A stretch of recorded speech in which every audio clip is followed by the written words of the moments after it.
bringing this into the clinician's office then, and coming back to, you were talking about people with trauma, for example, who you've said have had a nervous system that has been retuned Yeah.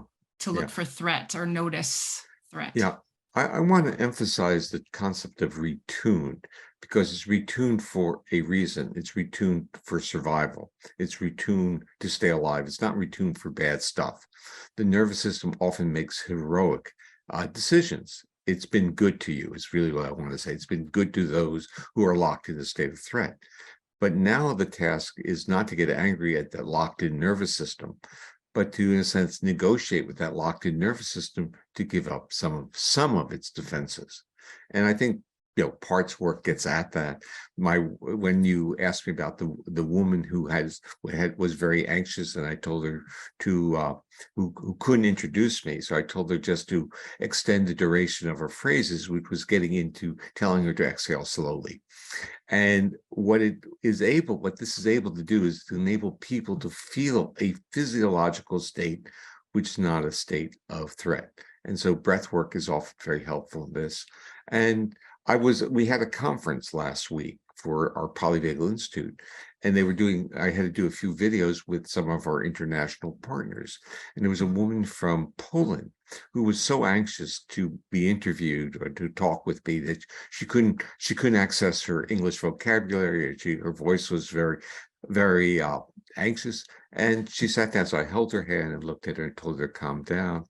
And she grabbed my hand, squeezed it, and her face changed, her expression, and her voice totally became really the voice of a super co-regulator. Mm-hmm. It was that we were able to, in a sense, negotiate my nervous system with hers so that her defenses could just say, I'm taking a break. I can allow the real person to come out. And I think many of us understand that.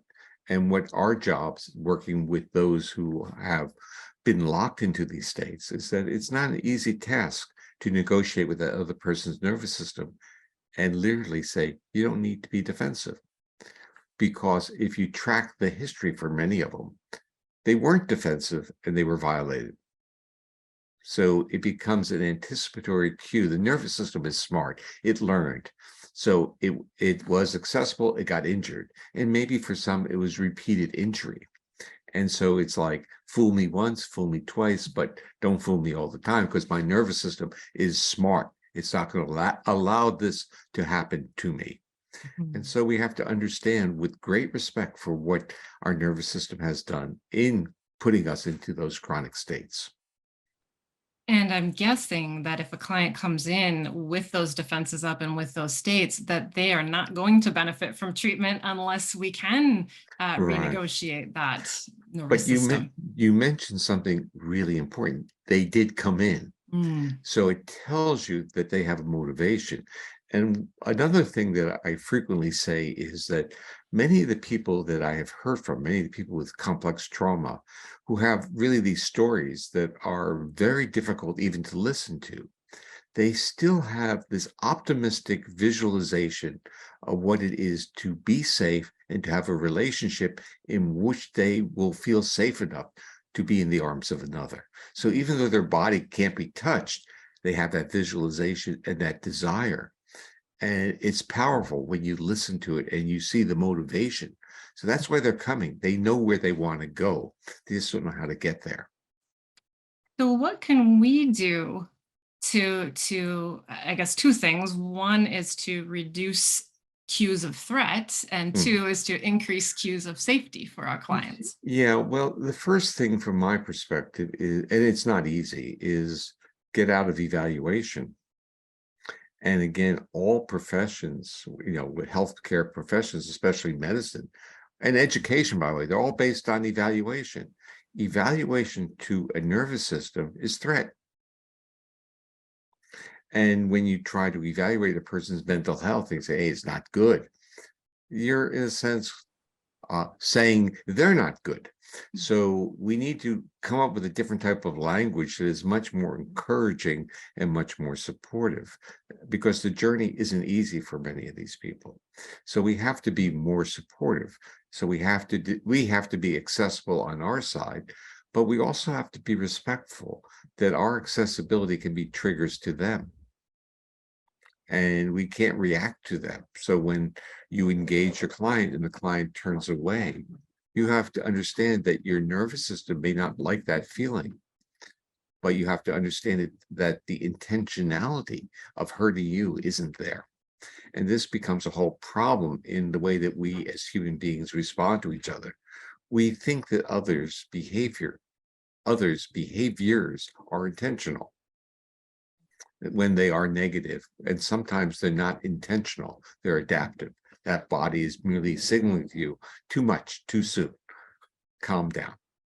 So we need to not take things personally with our clients. But we are human. So I want you Yes. to sit back and say, wow, if your spouse or your significant other asks you something and then you start to respond and they've already walked away, how does your body deal with that? And it doesn't deal with it well. But you have to understand what state were they in to behave that way. And it's not easy, especially the way that our schedules in life are structured. Like you work your long work day, you come back and you deal with your kids when they are going through really difficult situations, and your flexibility isn't there because you're wiped out from your workday.